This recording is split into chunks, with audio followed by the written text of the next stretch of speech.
In this easy shading tutorial, I'm going to show you how to do a shaded rock pattern.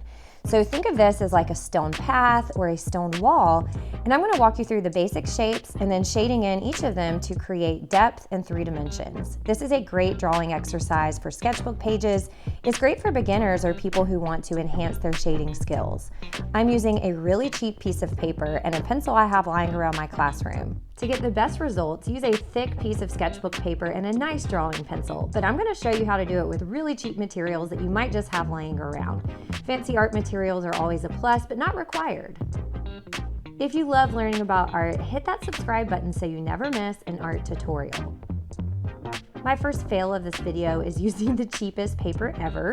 So again, if you have a nice sketchbook page, you will find best success with drawing paper. I wanted to leave a white border around my rock drawing so you can see me awkwardly putting tape on my sleeve. I'm using masking tape to mask a border around my paper. And why I say this is my first fail is I didn't use artist tape and then I didn't use sketch paper. So it will rip my paper in the end. So again, if you're doing this with better paper, great. But this tutorial is designed for people who are at home, who maybe got quarantined in a public school setting. So I like to show my videos with really cheap materials. And then if you have nicer things, you can really make great art, but you don't have to always have the best art materials to learn and grow as an artist. This step is totally optional. You could fill a whole page of a sketchbook or just draw a dividing line for the area you want to do. So as you can see, I'm not using a drawing pencil. I'm using a number 2 pencil that was donated to my classroom. If I were doing this with my Prismacolor ebony pencil, oh my goodness, it's like drawing with velvet. But again, using cheap materials for my students at home or for people who, don't have access to all the best supplies. So drawing a rock pattern, you will be doing organic shapes with a variety of different shapes and sizes. Organic shapes are shapes found in nature, and they have curved lines and edges that are kind of random. Think about spilling a glass of milk on the table and the shape would be different every time. So I'm kind of puzzle piecing my shapes together, trying to use some big, some medium, some small.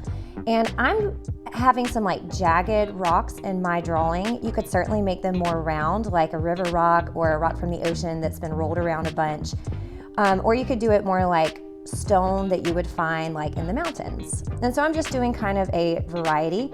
I do think it's a good idea to look at some rocks while drawing. All you have to do is Google rock pattern and there's tons to choose from.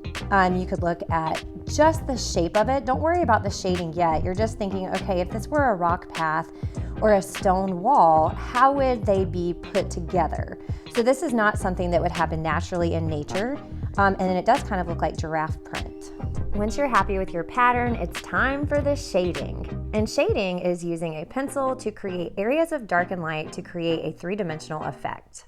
If you have never done a value scale before, I highly recommend trying it, and I'll put the link to my easy to follow value scale tutorial above. A value is the darkness or lightness of an object or color, and I'm starting with my darkest values around the edges. I'm not pressing down as hard as I would to create black. I want it to be a really dark gray, and I'm kind of thinking as if I'm looking straight down on a rock path, so I want the outer edges to kind of have that darker area so it looks like it's folding or rounding under to meet the ground. So then I'm taking my pencil and pretty smoothly adding a medium to light gray in the center, leaving an area of white that I'm going to go back in and kind of touch up with my eraser. So I'm going to add a little darkness to the edges, not all the way around, but mostly. Again, so it looks like the stone, I'm looking at it directly and it's kind of rounding and folding under to meet the grout, or to meet the ground of this rock path or rock wall. So my goal is to use 3 values at least, darkest around the edges, as you see me starting here, medium fading to light with a little bit of white on top. You always want to shade in the form that you drew, so shade in the shape of the rock itself, and depending on how much white area you leave, it will make your rock look either really round or it'll make it look flatter. So the more white space you leave, like if I left it just like this, it's going to look a little bit more flat because the surface highlight would be bigger. Whereas if you want to make it look rounder and you make it more of a small round highlight, that will give the appearance that it's more of a round shape. I'm keeping mine pretty flat. Again, my idea here is a pathway. So I'm leaving space between the rocks, and I want it to appear as if you could walk over it. So that's kind of where my mindset is, but you could make the rocks super round and they could look like petals that were squished together and touching.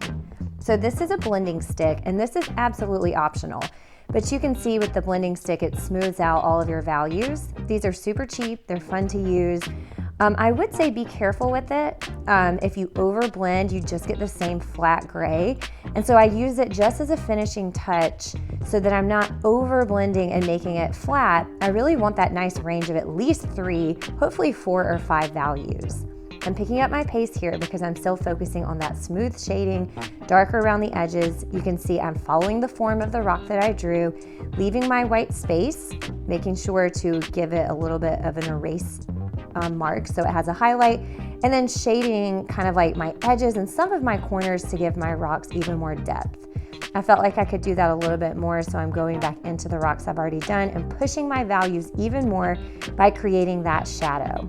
Since you've seen me do this 3 times now, I'm going to speed things up to twice the speed I did it in real life. So if you think I'm being really spastic and shading very quickly, I am. I sped this up with my app, and so this isn't as fast as I would do it in real life. Now on this rock, see, I didn't press down as hard, and I'm blending lightly with the blending stick. It makes a really smooth texture, and then I'm going back in and darkening some areas. And the concept here is, what if some of the rocks were darker or lighter than each other? So I'm gonna kind of play around with that concept here, but because my pencil and paper are not the best quality, it's not as easy to get a full range of values and also have some of the rocks a little bit darker or lighter. So you can see I'm trying to make this one a little bit darker, but the overall effect is the rocks pretty much look the same overall value. So I'll play around with that idea a little bit. So far my rocks have been pretty smooth, especially when I use my blending stick. And now I'm gonna start to experiment with different types of textures. I want my rocks to look very rocky. So for this one, I'm kind of mapping in my value pretty smoothly like I did before. And then as I'm doing it, it hits me. What if I did more hatching to create more of a different texture than just a smooth rock? So what you see me doing is what I've done before, and then it kind of hits me, let's see, right about here. And hatching is where you take non-crossing lines to create large areas of value that won't be smooth. So cross hatching is where you cross. This is kind of a combination of the two because I do kind of cross over it. And it's just a technique of using lines to create marks that fill in value instead of just relying on smooth shading. So I'm gonna do several of these so you can see what I'm doing.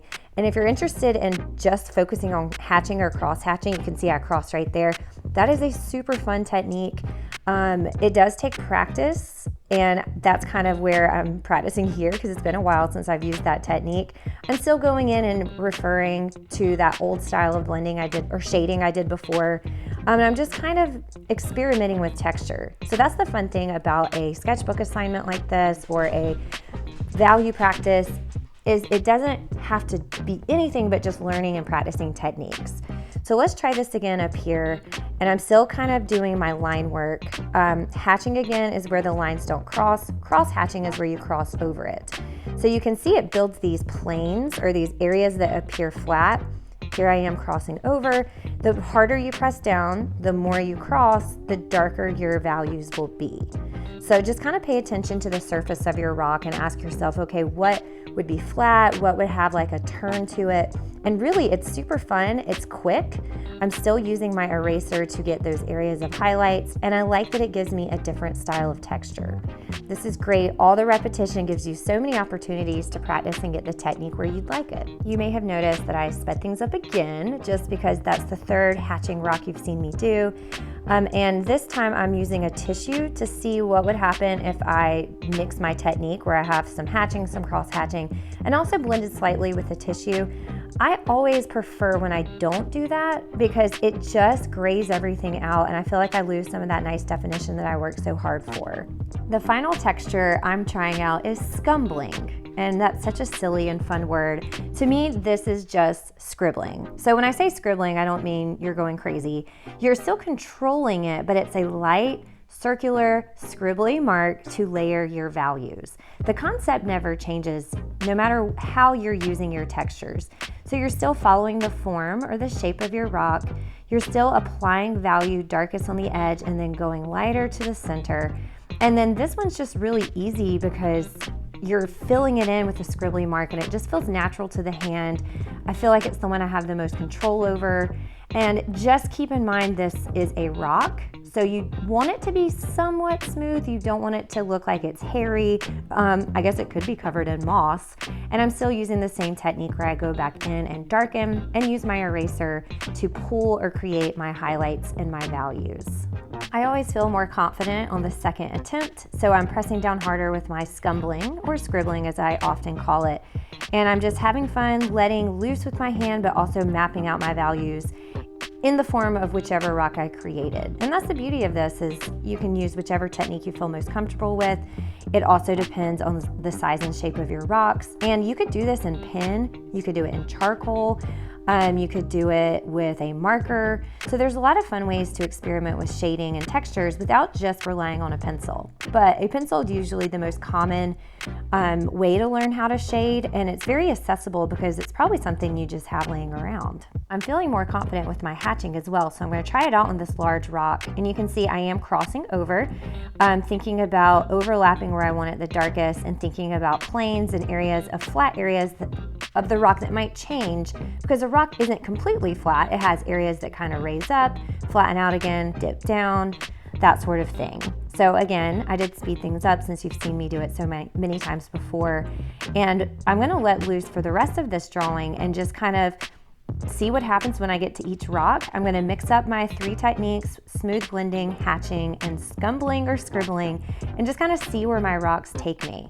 So I'm gonna speed things up even more and time lapse it and just do a combination of all of these techniques to fill in my rocks until I get towards the end of this work of art. A good tip while you're working is to lay down a tissue, paper towel, or piece of scratch paper so you don't smudge up your values.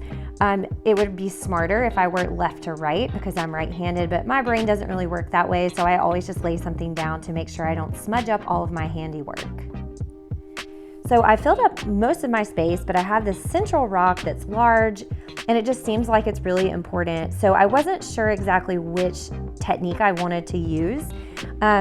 I really think that just planning it out isn't the way my brain works, and so I just wanted to kind of start and then see what happened. And keep in mind, it's not like each one has to be its own separate thing. You might find yourself hatching a little, doing a little scribble in the end, doing a little bit of a smooth texture. So your goal here is to explore shading and value and to make it look 3-dimensional and just try your hand at a variety of textures. All rocks are different, all textures would be different, so just play around with it until you feel comfortable with your creation. One last thing I am thinking about while I'm finishing this rock is, what do I do with all of the white space? I'm not happy with the shapes of all of my rocks. I think some of them look more like giraffe print and a few of them look like potatoes. I don't know. So some I'm like really happy with the shape, and others I'm kind of like, eh. And so I am considering right now, okay, do I want to go back in and like shade so dark that the grout, and when I say grout, I mean, if this were a path or a brick wall, you would grout it together or mortar it together. So it could be a pile of pebbles laying on the ground, and in that case you can make all the rocks touch. But I was looking more for like a pattern of a pathway. So right now I'm asking myself, do I really want to go in and darken to the point that it's black? I think leaving it plain white would be a mistake. So I take my blending stick and go in and I just add, you can see it's a really light gray, and it's just the pencil that's left on the blending stick. So this kind of, I feel like, gives the whole artwork a little bit of unity, because if it was a path, it wouldn't just be perfectly white anyway. And so I'm just smudging it a little using either a tissue, a blending stick. You could use your finger, but be careful, your finger has oils on it. And then I'm pulling those values again. I want a really nice white highlight on each rock. So I'm just going back and making sure it's there. I didn't smudge it out when I was adding that background layer or with my hand.